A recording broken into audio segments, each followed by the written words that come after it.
Nas grandes cidades, facilita a vida, substitui o carro e o transporte público em curtas distâncias. Há também os que são apaixonados por elas. A frota de motocicletas no Brasil cresce dia a dia. Já são mais de 17 milhões de veículos. O problema é que esse aumento trouxe também um número maior de acidentes. O Caminhos da reportagem de hoje vai mostrar histórias de pessoas que trabalham, se divertem, vivem sobre duas rodas. Vamos lá?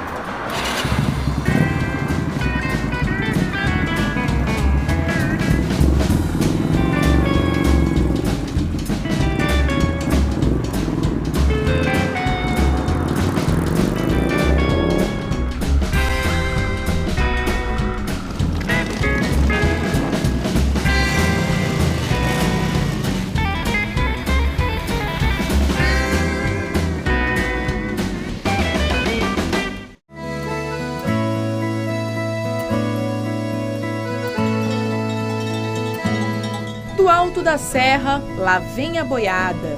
O vaqueiro, que há séculos sempre tocou o gado no lombo de um jumento ou de um cavalo, de repente surge numa moto. A cena parece inusitada, mas já virou rotina em Serra Talhada, município pernambucano a 415 quilômetros do Recife. E a moda se espalha por todo o Nordeste. O jumento, também conhecido como jegue, que antes reinava nas fazendas do sertão, foi literalmente substituído pelas motos. A explicação para a troca é simples. Dá mais trabalho, dá para você arriar ele, botar na estrada, ele não quer ir. E a moto não, a moto você pega e a roça sendo perto da estrada, você vai, monta nela e vai embora. Toca o gado para cá e tange na estrada. Seu Manuel ainda faz questão de andar a cavalo, mas na fazenda dele, todos os trabalhadores já têm uma moto. Eu vejo como uma coisa importante, primeiro porque todo mundo tem um sonho de melhorar na vida, de ter uma oportunidade maior. O motivo pelo qual hoje todo mundo pode ter moto, primeiro é a condição econômica que melhorou, né, para as pessoas mais simples. O fenômeno não acontece só na zona rural. Na cidade, a cena se repete. Na porta de uma reunião de agricultores, não encontramos nenhum animal. A caminhonete que apareceu por aqui veio carregada com as feras da velocidade amarradas, assim como se fazia na época dos jumentinhos.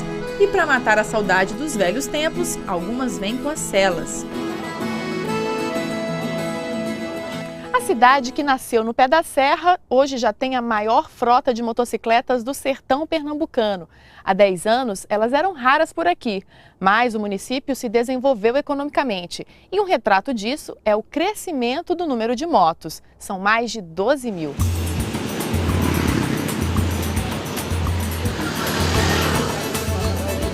As principais ruas estão cheias delas. E a tendência é que em breve se tornem o principal meio de transporte por aqui. As vendas de motos só crescem. E mercado consumidor é o que não falta no município. Serra Talhada tem mais de 80 mil habitantes. Já as vendas de jegue acabaram. Seu Assis era um dos principais vendedores de jumentos da cidade. Há 8 anos, teve que mudar para os cavalos. Comprava na feira, no mato, e trazia para aqui, daqui a gente já vendia para o pessoal levar para fora, né? Bastante, eu vendi muito mesmo.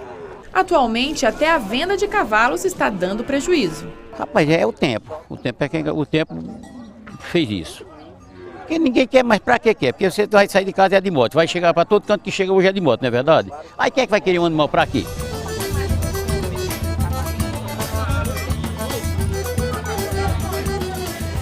Mas os jumentos não desapareceram de Serra Talhada, não. Para encontrá-los, basta procurar perto das rodovias.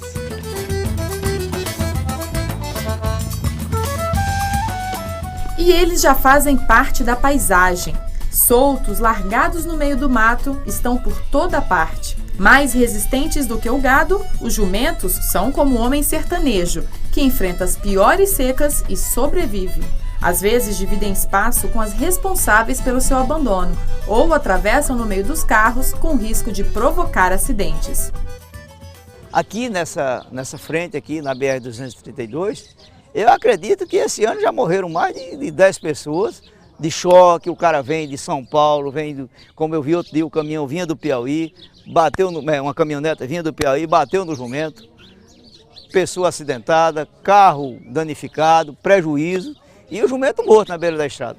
O Centro de Zoonoses captura alguns jegues nas rodovias e examina os animais. No caso dos jumentos, a gente tem ou a doação para algumas entidades ou associações, pessoal de assentamentos, ou então, em último caso, eles são colocados às margens da barragem de Serrinha. Mas o coordenador do centro reconhece que outras ações são necessárias para resolver o problema. O trabalho educativo, a identificação desses animais, a chipagem desses animais poderia ser feita e a retirada para abrigos de esterilização. Então, são uma série de programas que poderiam ser elencados em diversas frentes. Mas, infelizmente, falta recursos, principalmente ao poder público, né? Enquanto a questão não se resolve, Claudevan faz a parte dele, não despreza o jumento. Este é o Roxinho, um jegue de 50 anos tratado com carinho. Ele ainda trabalha. É onde a gente carrega lenha, água, e tu carrega uma madeira para fazer uma estaca, ou para fazer uma cerca, e outro serviço que a gente faz, capinar o solo para aninhar nas culturas. A importância do jumentinho vai além dos serviços que ele presta. É muito importante, todos os nordestinos, e principalmente aqui nós da roça, tem que permanecer com seu jumento, porque é a cultura nordestina, que é uma coisa que não pode acabar. Mas até o Claudevan se rendeu às graças das duas rodas. Na hora de sair de casa, ele prende o Roxinho e monta outro xodó. O jegue não é quem mais provoca problemas no trânsito de Serra Talhada. O município tem, em média, 170 acidentes por mês. Dentre eles, cerca de 115 envolvem motos. O próprio secretário de Meio Ambiente foi uma das vítimas. Ele foi atropelado por uma moto que atravessou o sinal vermelho. Quebrou o braço e a perna. O acidente rendeu uma poesia. O trânsito de Serra Talhada mutila mais que na guerra. Os motoqueiros malucos destroem a população da terra. O que separa o cidadão da perna do motoqueiro é um mata-cachorro que joga no desfiladeiro.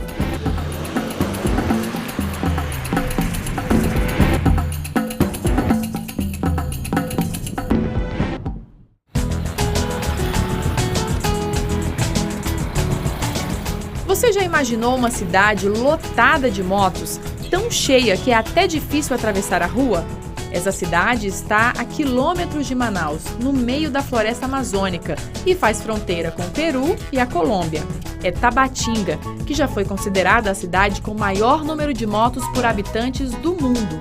Aqui, carro é uma exceção. São 7 motocicletas para cada 10 pessoas.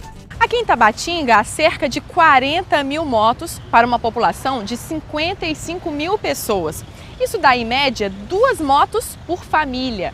Não é à toa que aqui, por exemplo, no estacionamento da universidade, a gente só encontra motos. Na terra das duas rodas, é comum ver, por exemplo, gente que vai fazer compras sem nem tirar o capacete, ou pessoas mais velhas na condução das possantes. Há também os que usam a motocicleta de forma criativa para ganhar a vida. O seu Raimundo montou uma lanchonete sobre 2 rodas.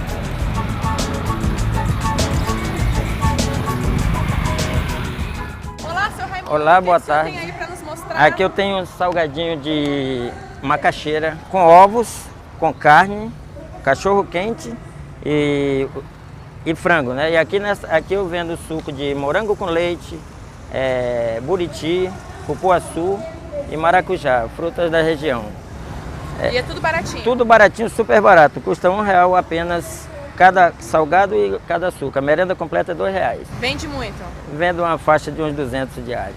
Daqui eu tiro o sustento da minha família, a qual eu estou na profissão há 17 anos, mantendo a minha família e meus filhos nos colégios, tudo através desse salgadinho. Uma das principais explicações para tanta moto é que Tabatinga é cercada de rios. Não há acesso por rodovias, só por avião ou barco. Trazer as motos para cá é muito mais fácil e barato do que transportar os carros. Tanto que as únicas lojas de veículos vendem motocicletas. De 100, mais ou menos 92% são motocicletas e 8% são de carros. Tanto assim que não existe concessionária de carros, só motocicletas. Vendemos aproximadamente 40 motos.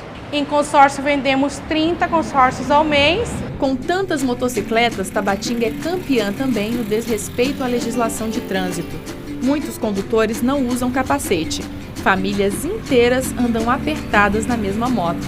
E o que é pior, crianças que não poderiam estar em uma motocicleta são carregadas sem nenhuma proteção. Isso sem falar nos adolescentes que assumem a condução.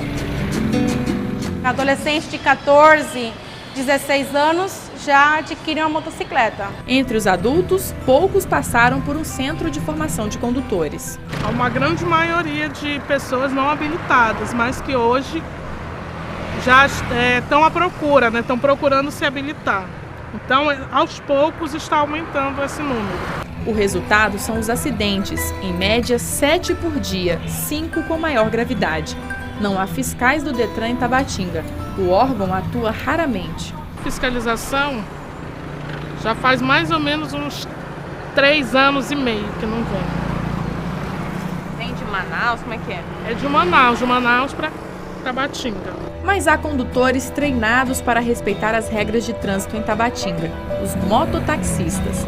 A cidade foi uma das primeiras a oferecer esse serviço no Brasil nos anos 90. Nós temos cadastrados 700 mototáxis. É o meio mais barato que a população carente encontra para se locomover, aqueles que não têm transporte próprio. Então a opção, mototáxi. Pegaria um táxi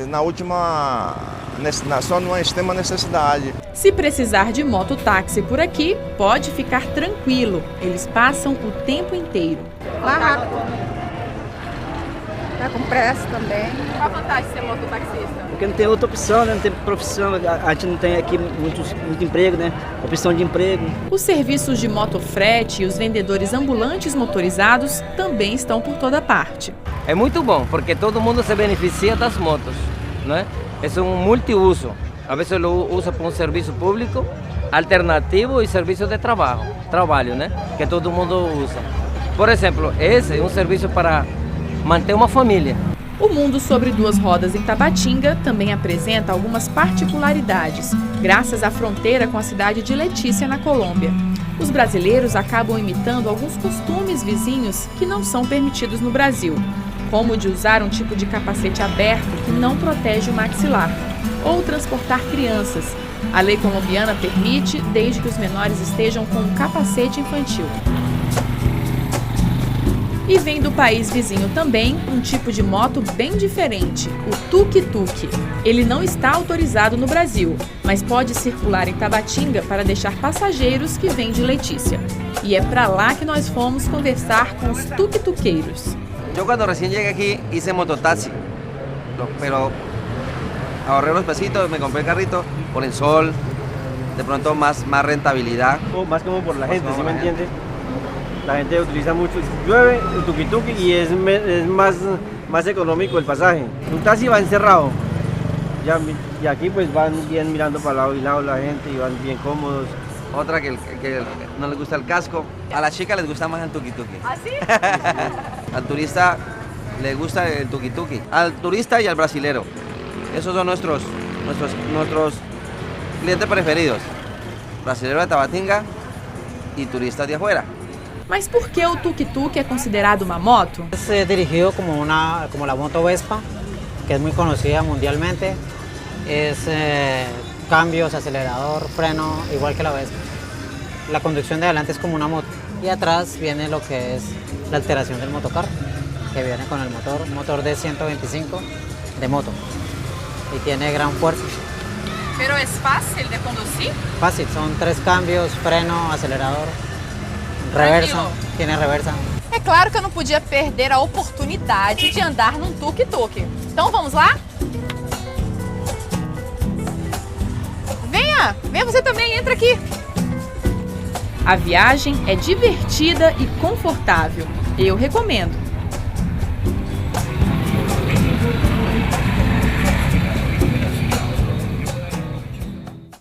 a vida por um fio nas ruas do país. Milhares de brasileiros escolhem a moto como transporte do dia a dia, mas têm que enfrentar os perigos da violência no trânsito. Os motociclistas são as principais vítimas. Veja no próximo bloco.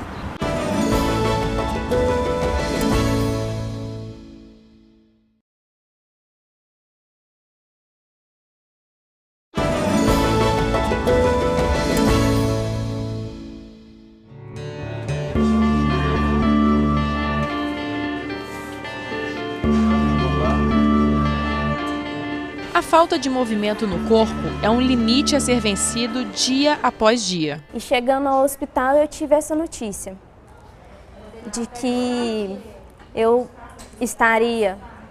estou paraplégica, né? Por enquanto, lógico, esperança de andar eu tenho muito. E agora eu estou tentando retomar minha vida, né? Eu tenho um filho, eu estudava, eu trabalhava e tudo parou. Tudo parou. Aos 22 anos, a mineira Eduarda tem muitos planos na cabeça. Ela está noiva, sonha em se casar e terminar o curso de zootecnia. Tudo foi interrompido depois que ela voou da moto do noivo, numa colisão com um carro e caiu no asfalto. Eu tenho fé que vou voltar a andar, eu espero voltar a andar. Caso isso não aconteça, eu quero ficar o mais dependente possível para poder cuidar do meu filho, né, dar uma qualidade de vida melhor para ele. Eduarda e o noivo estão entre os milhares de brasileiros que entre 1998 e 2010 apostaram na moto como veículo de transporte. Nesse período, as vendas tiveram um grande aumento e a frota ficou 6 vezes maior. Mas o crescimento do número de motos nas ruas do país veio acompanhado do aumento de tragédias no trânsito. Hoje, o Brasil é o segundo lugar do mundo mais perigoso para motocicletas, atrás apenas do Paraguai. O índice é de 7 mortes a cada 100 mil habitantes, de acordo com o mapa da violência elaborado pelo Instituto Sangari. As ruas no Brasil nunca estiveram tão cheias delas. Uma pesquisa do Departamento Nacional de Trânsito mostra que até abril deste ano, as motos já somavam 17 milhões e 300 mil em todo o país, quase metade do número de carros, que é de 43 milhões. No Nordeste, o percentual de motos é praticamente o mesmo que o de automóveis. E na região Norte, a proporção já virou. O número de motocicletas é maior que o de carros. De quase 41 mil pessoas mortas no trânsito em 2010, mais de 13 mil eram motociclistas. De 1996 a 2010, o número de acidentes fatais cresceu 847%, enquanto de motoristas aumentou 59%. Isso sem falar nos acidentes que provocam ferimentos graves. De acordo com dados do Ministério da Saúde, quase metade dos gastos do Sistema Único de Saúde com vítimas do trânsito em 2011 foi destinado ao atendimento de motociclistas, um custo de R$ 96 milhões. No Hospital das Clínicas da Universidade de São Paulo, eles chegam a ocupar 75% dos leitos dos pacientes acidentados. O que a gente observou foi um aumento da gravidade do trauma, das lesões que o motociclista sofre, né?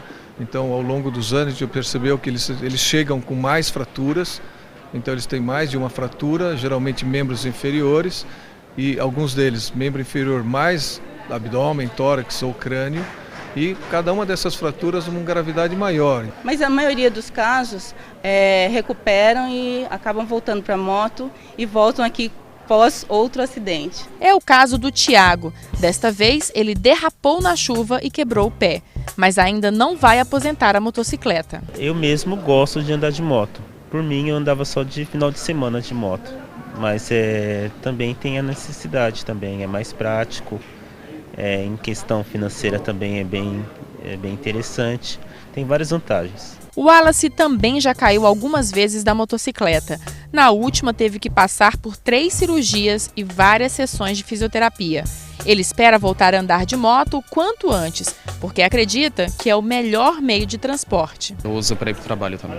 De condução leva em torno de 40 a 50 minutos até o meu serviço. De moto eu vou em 15 minutos. O tempo de recuperação dos motociclistas costuma ser longo. O paciente de maior gravidade, esses politraumatizados, eles ficam em média na UTI de 7 a 10 dias. Depois da UTI eles vão para a nossa enfermaria, eles ficam mais de 2 a 3 semanas.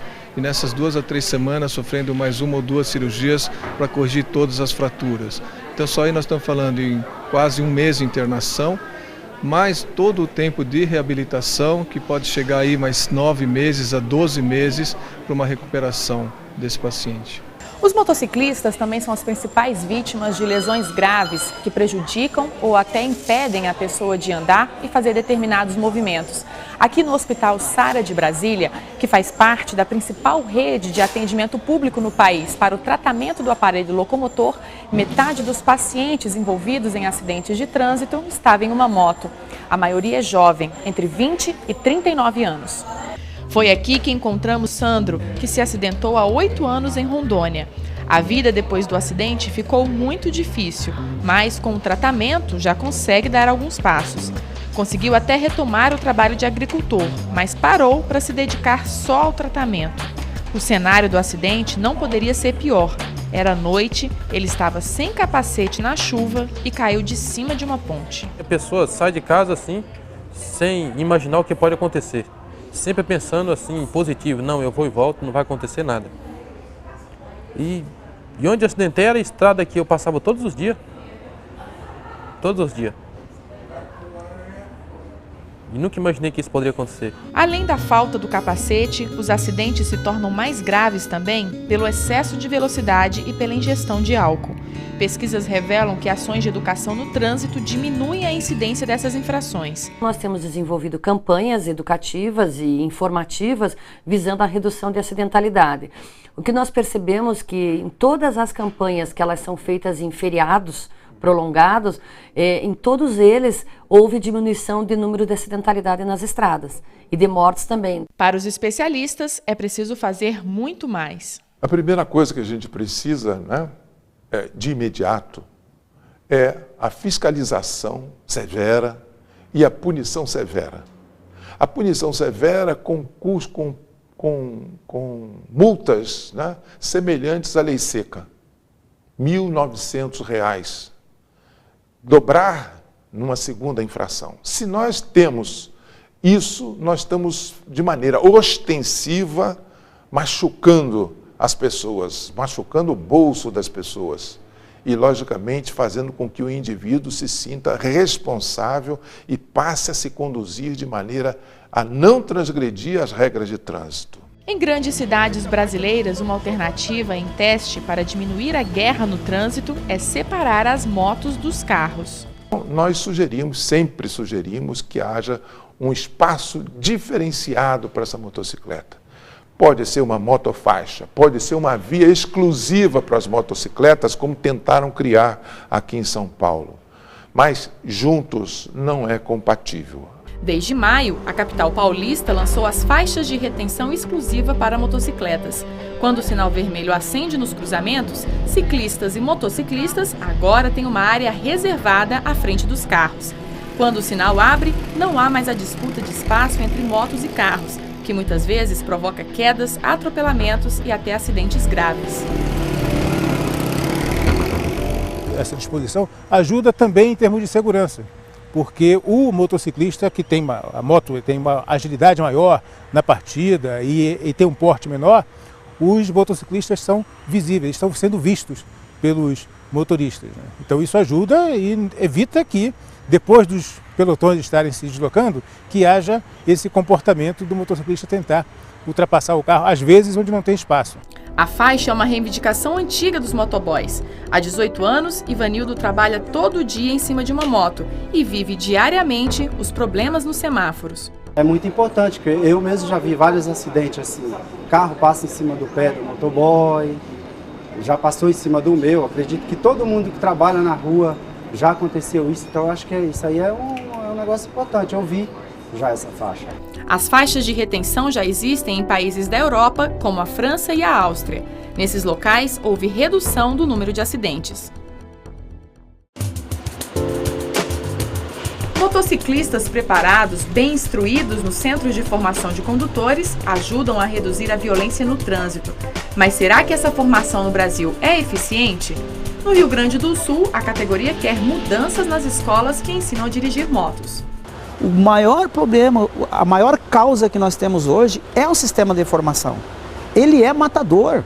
Os alunos aprendem a conduzir em um circuito estabelecido pelas autoridades de trânsito, igual em todo o país.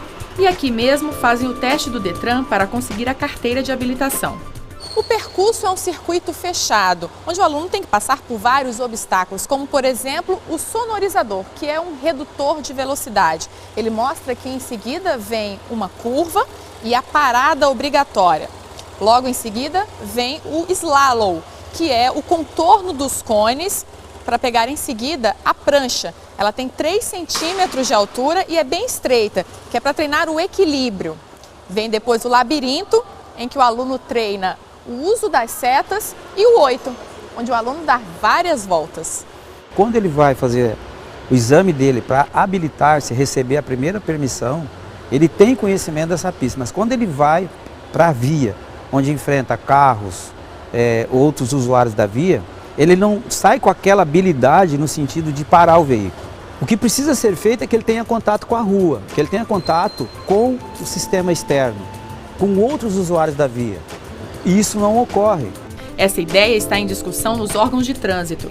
O Detran do Rio Grande do Sul apresentou uma proposta ao Departamento Nacional de Trânsito para que os alunos tenham mais horas de aula com práticas no meio da rua. Do aumento da carga horária de 20 para 30 horas, mas sobretudo da questão então de sair só do espaço circunscrito da pista de motos, né, pista de treinamento, e colocar também o candidato em via pública. Essa via pública, por certo, que não é colocar ele numa via pública com intenso fluxo, seria num espaço controlado, né, mas num espaço onde ele possa exercitar outras aprendizagens que na pista acabam ficando prejudicadas, do tipo a frenagem normal, a frenagem de emergência. Se o projeto for aprovado, os instrutores vão acompanhar os alunos em outro veículo e a comunicação entre eles será por meio de fones de ouvido. Os centros de formação de condutores não gostam da ideia. Giovanni se preocupa com o perigo de tirar a atenção dos alunos em pleno trânsito na hora das instruções. Na verdade, o comunicador, hoje a própria legislação de trânsito, né, ela nos impede de nos comunicarmos por telefone celular, né? Então seria algo que estaria irregular, né? Enquanto não se chega a um acordo de como diminuir a incidência de motocicletas nas estatísticas da violência no trânsito, alguns motoqueiros têm que trabalhar muito para salvar vidas ou minimizar as sequelas das vítimas do asfalto. Enfermeiros e auxiliares de enfermagem prestam os primeiros socorros a bordo das motolâncias, o meio mais rápido de chegar ao local de um acidente ou em qualquer lugar onde há pessoas precisando do atendimento de urgência.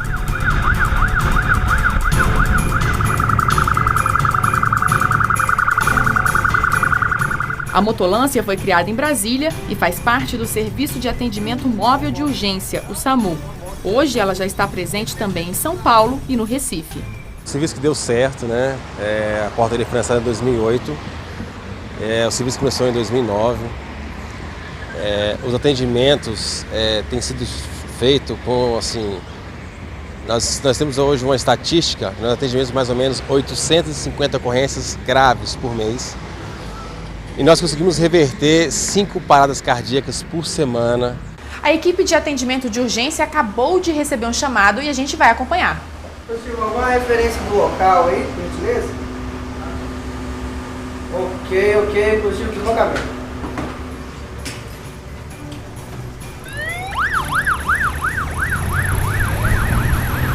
Eles passam por lugares difíceis, ultrapassam a velocidade da via, atravessam o sinal vermelho, cortam o caminho e chegam para atender antes da ambulância. Qualquer economia de tempo é vantagem, porque em um atendimento de emergência, cada minuto sem socorro acarreta em média 10% de complicações ao estado de saúde do paciente. Esse profissional ele é o primeiro a chegar no local, então ele tem que estar bem preparado, não somente com a parte operacional em si, mas também a parte emocional. né? Ele tem que se preocupar com a vida dele, tem que se preocupar com o deslocamento que ele está fazendo, tem que se preocupar com o atendimento que ele vai fazer quando chegar no local. Quando a ambulância chega, normalmente a vítima já está com um quadro estabilizado, o que diminui a chance de mortes. Não somente a diminuição do óbito, né, em si, da morte em si, mas também a diminuição daquelas aquelas doenças secundárias, né, devido à demora no atendimento.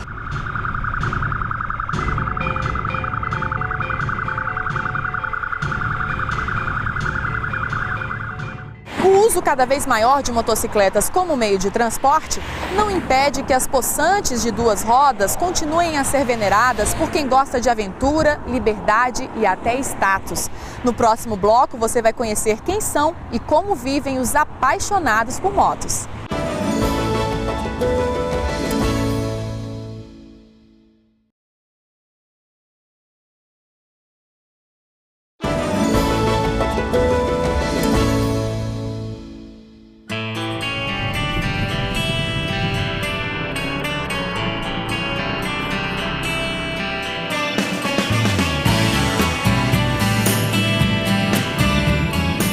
Muita gente, viver sobre duas rodas vai muito além da questão da mobilidade ou do trabalho.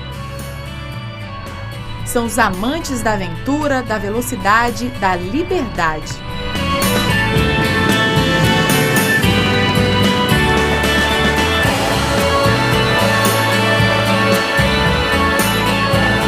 Uma moto em especial reúne milhões de apaixonados no mundo inteiro, a Harley Davidson. Ela é protagonista de diversos filmes de Hollywood,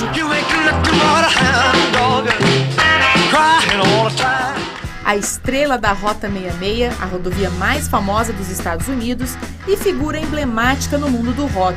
Ter uma Harley é entrar num universo particular.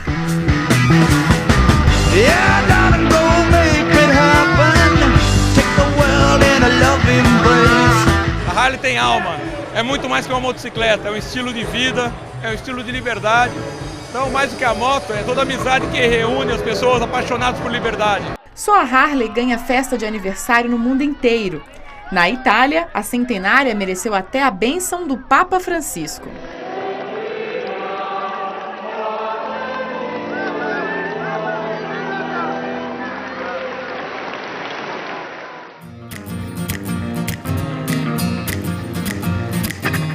Aqui no Brasil, a comemoração dos 110 anos da marca foi em São Paulo.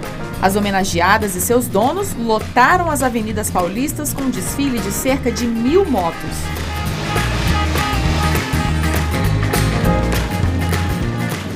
A festa foi também para celebrar o grande encontro dos ROGs, os clubes de proprietários da Harley. Que hoje congrega mais de 1 milhão de pessoas. Só no Brasil são mais de 17 mil membros. Também a operação brasileira da Harley do Brasil está completando agora 2 anos. Então, foi um crescimento fantástico para nós. Os convidados vieram de todas as partes do país. O baiano Davidson marcou presença para mostrar que o amor pela aniversariante está na pele e no próprio nome. Minha relação com moto começou desde o dia 11 de outubro de 64, quando eu nasci, e meus pais decidiram colocar meu nome de Davidson. Eu acho que já no DNA já veio esses instrumentos motociclísticos. Então eu digo que eu tenho 48 anos de motociclista desde o meu batizado. Muitos aqui nem consideram as motos da Harley as melhores do mercado em desempenho. O que importa mesmo é a áurea em torno delas. Se você for pôr no papel, é uma moto que faz barulho, uma moto que balança, que treme, etc. Mas é uma moto que tem vida. Um dos diferenciais da Harley é que o modelo pode ser todo personalizado. Manchei em pintura, rebaixei. Fiz um upgradezinho de motor que eu sempre quis fazer também, para deixar ela um pouquinho mais esperta. A gente vai deixando, a gente nunca vai ter duas Harleys iguais, elas vão ser sempre diferentes, sempre com a cara do dono, não tem jeito. E a festa de aniversário também diz muito sobre essas pessoas. A trilha sonora de roncos das motos e de muito rock and roll dá o ritmo do espírito aventureiro da turma da Harley.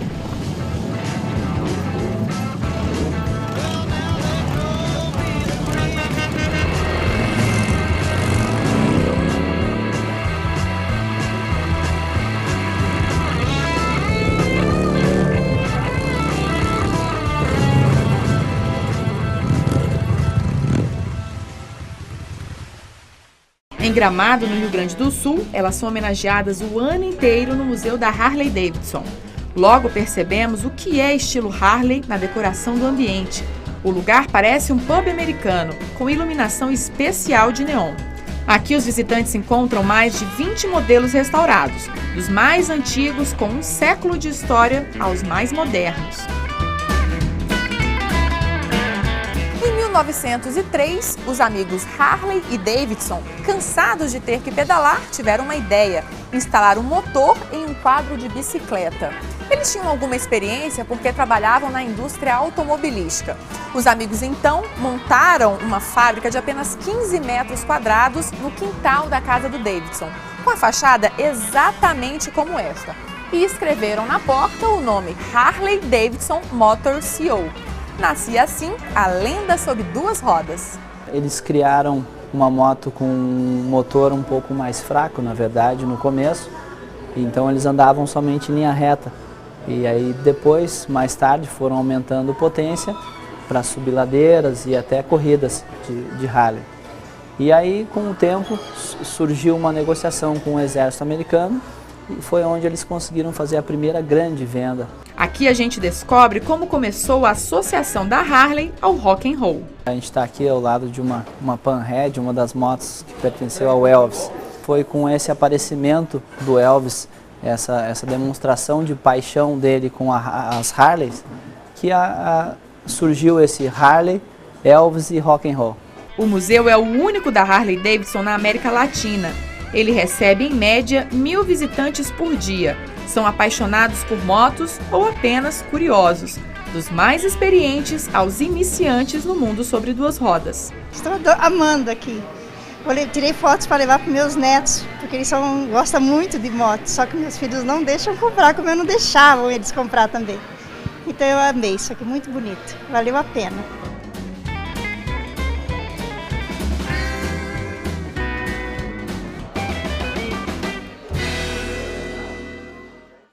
Em Pirinópolis, no estado de Goiás, encontramos um amante de motos que montou o próprio museu, o Rodas do Tempo.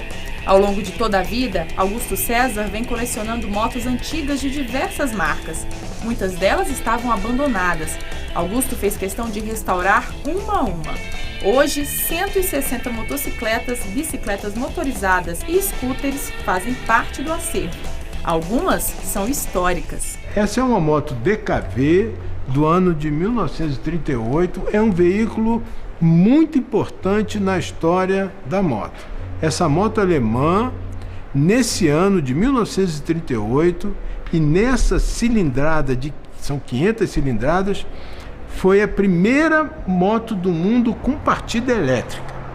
Ela foi feita pelos alemães para o esforço de guerra. As mais antigas são do início do século XX. Foram as primeiras bicicletas motorizadas da história. Existe uma regra de colecionadores de veículos antigos, né, que é tudo que tem mais de 30 anos, deixa de ser velho e passa a ser antigo, né? Então, nós trabalhamos aqui com esse limite de 30 anos, então nessa faixa. As motos retratam histórias e fatos marcantes, como a conquista da mulher por um espaço maior na sociedade ao longo do século passado. A motocicleta, por possuir o quadro e a barra, tinha acesso difícil para uma mulher usando um vestido.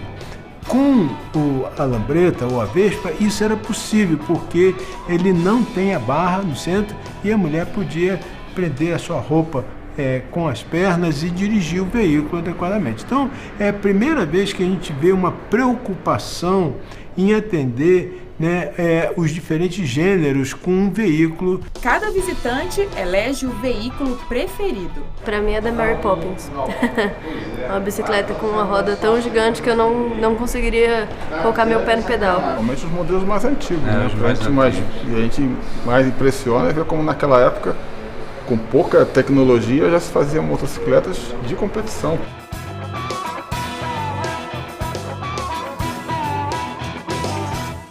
A paixão pelo mundo das motos acabou incentivando a indústria.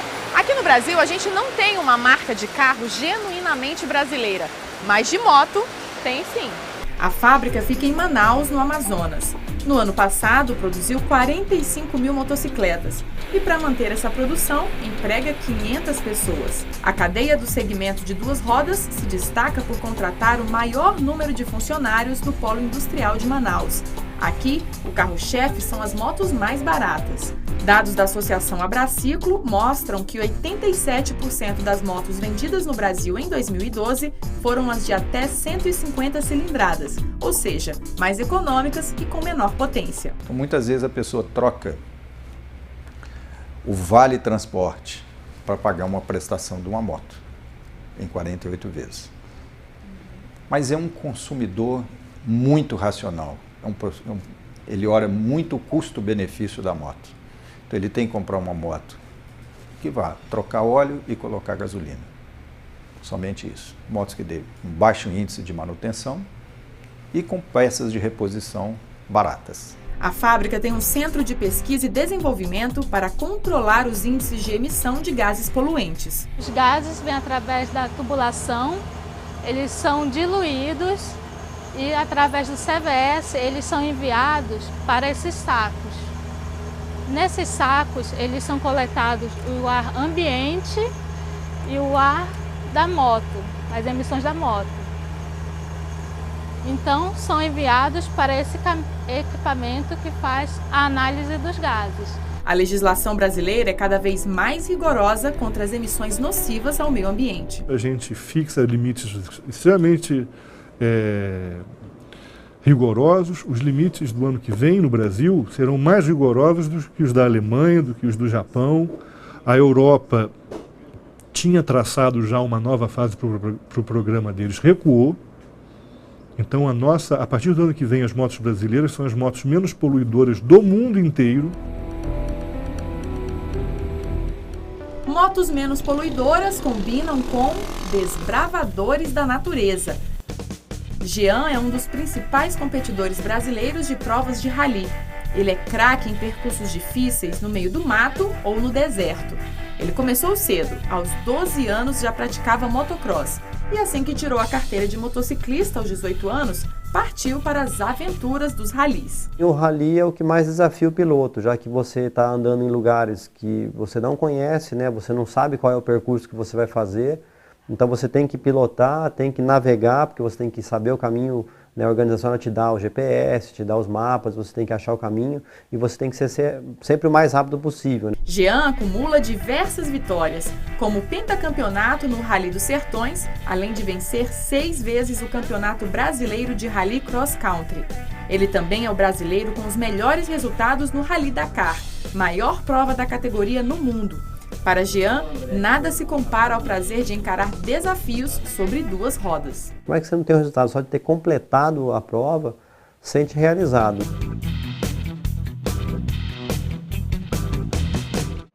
Nada de competição. O prazer da gaúcha Lisiane está em desbravar estradas.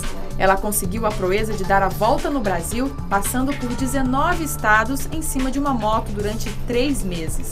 Foram 24 mil quilômetros, a maior viagem de motocicleta realizada por uma mulher na América Latina. Para realizar esse sonho, ela teve que correr atrás de patrocínio. Como tinha 2 empregos, passava as noites e madrugadas no computador, enviando e-mails para conseguir apoio. E o pior que o não é não receber nenhuma mensagem, né? Não recebia nada às vezes. Foram uns 2 anos tentando. Não foi fácil. Muita gente não acreditava. Tinha gente que achava que era piada. Quando ela finalmente conseguiu colocar as 2 rodas na estrada, percebeu que as piores barreiras ainda estavam por vir. Tinha medo de assaltos, tinha medo de furar um pneu, muito caminhão, muito trânsito, tinha medo de acidente, eu não sabia se o dinheiro ia dar certo. Mas os desafios não foram maiores que a alegria de descobrir o Brasil numa motocicleta. A experiência foi tão boa que Lisiane tem um novo plano, ainda mais ousado. Conheci cerca de 70 países no mundo, são cerca de 300 mil quilômetros. Vamos ver se eu consigo fazer isso até o ano que vem. Serão 365 dias de viagem, mais ou menos. As mulheres correspondem a 1/4 dos condutores de motocicletas no Brasil. Elas perdem em quantidade, mas ganham em charme. Para mim, tudo numa moto é feminino, hein? Até o nome, né? Você olha o design, farol, tudo, motor. Para mim, moto realmente tem tudo a ver com mulher. Alice faz parte do motogrupo Mulheres Motociclistas e Apaixonadas por Motos. O grupo interage e cresce a cada dia por meio das redes sociais. Hoje já são mais de 2.000 integrantes no Brasil e no exterior, que diariamente compartilham experiências e informações sobre o mundo das super máquinas. E, é claro, marcam de se encontrar para dar umas voltinhas. No início ela é mais difícil porque o pneu é grande, então ela é muito pesada, mas não é difícil de se locomover com ela, não. O problema só são os carros, que a gente sabe que as pessoas não respeitam muito a gente, né? E então eles é que nos deixam às vezes um pouco apreensivos, mas a moto é maravilhosa para pilotar, extremamente macia, confortável. Os xodós dessas meninas não servem apenas como meio de transporte para ir ao shopping ou passear nas ruas. Eu já fiz viagens para Floripa, Campo Grande, São Paulo, Uberlândia, que é a minha cidade, eu vou a cada mês, 2 meses. Então eu estou sempre viajando. E como em toda história de amor, quando estão com suas possantes, elas se sentem muito mais belas. O que te faz ficar mais bonita é estar andando de moto, estar sentindo o vento na cara e você poder fazer parte da natureza, né? Porque dentro de um carro, você está ali só observando a natureza. Agora na moto não, você faz parte da natureza, você sente cheiros, você sente o calor.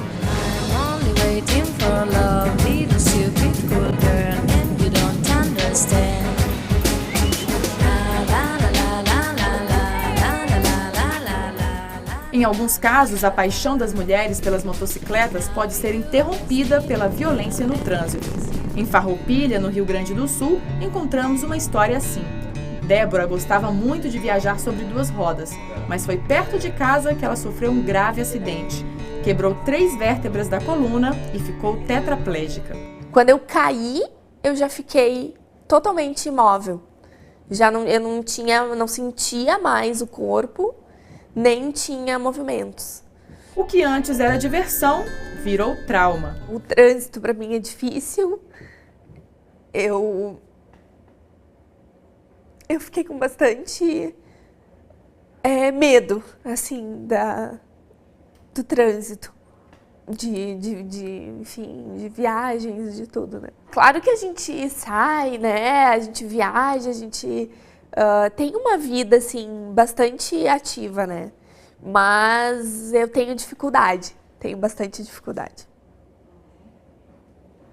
Vai fazer 7 anos em agosto. Débora decidiu se dedicar à realização de um sonho para se reerguer nessa nova fase da vida, ser mãe. Manuela nasceu cheia de saúde e desde pequena segue os passos da mamãe, ou melhor, as rodas. A brincadeira preferida da Manu é correr atrás da Débora com o Velotrol. E assim as duas se divertem o dia inteiro. Depois de aprender a viver na cadeira de rodas, a gravidez foi o segundo maior desafio na vida da Débora. Mesmo ciente das possíveis complicações, ela procurou um médico especialista em partos de alto risco. A possibilidade de ser mãe da Manuela trouxe muita vida. Eu acho que a Manuela, ela me faz ter forças para conviver todos os dias com tudo aquilo que esse acidente me deixou, né? Ela é a grande força, é a grande inspiração, assim. Ela tornou, assim, a minha vida muito mais completa. 10 de janeiro de 2012 não foi apenas o dia em que a Manuela nasceu. Foi também o momento em que Débora deixou as tristezas do acidente para ser feliz ao lado da família. Ela não pode realizar várias tarefas, como trocar a neném ou dar banho, mas conta com a ajuda do marido, que passou a trabalhar em casa para cuidar de suas meninas. Eu não me dei conta do tamanho da mudança, eu simplesmente fiz, porque precisava que fosse feita. Então, estou me adaptando e eu acho que estou conseguindo superar mais essa situação de vida, né? Mas estou feliz, estou muito feliz com a escolha e com as mudanças. O amor sobre duas rodas não acabou. Ele só ganhou uma nova forma e se multiplicou.